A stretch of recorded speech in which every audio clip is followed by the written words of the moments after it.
I wanted to do a quick video about slavery in the Bible. I just want to hit a few points and kind of explain them. I think there's a lot of misconceptions. I'm going to show from the Bible that first of all, the African slave trade in the U.S. is not supported by the Bible. I hear a lot of atheists and Bible scoffers trying to say that, you know, the Bible is full of slavery and mistreatment, and but quite frankly, it's just not there. It's I'd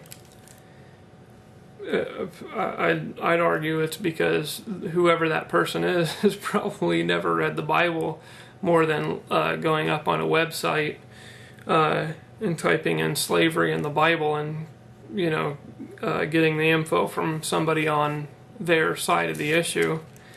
But despite that, I'm going to go through a few scriptures and just show that you get a very different picture. So, number one, we will start with the slave trade here in the U.S., that it's not supported by the Bible. If you go to Exodus 21:16, it says, "And he that stealeth a man and selleth him, or if he be found in his hand, he shall surely be put to death."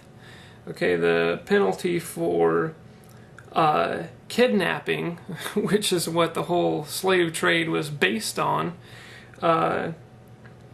is punishable by death. So the whole slave trade would have ended had somebody been standing on the Bible.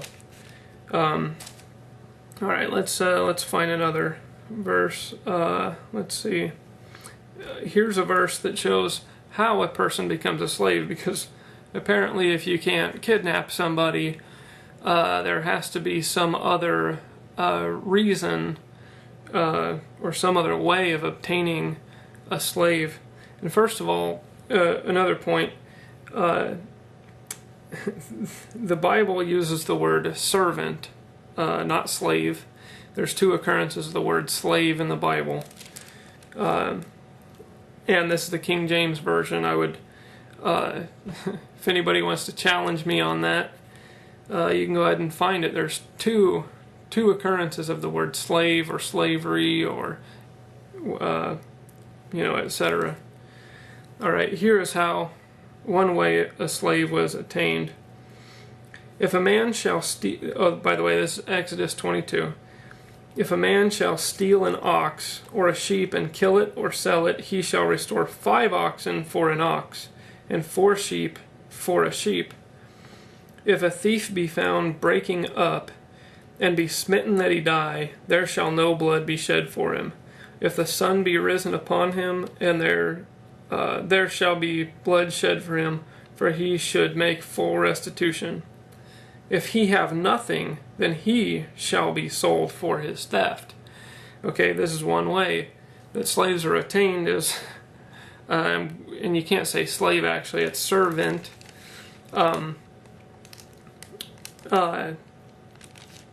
It's because this guy, if somebody stole something and they can't repay what they stole, then the person will be put to work for it, which quite honestly doesn't sound like too bad of a system.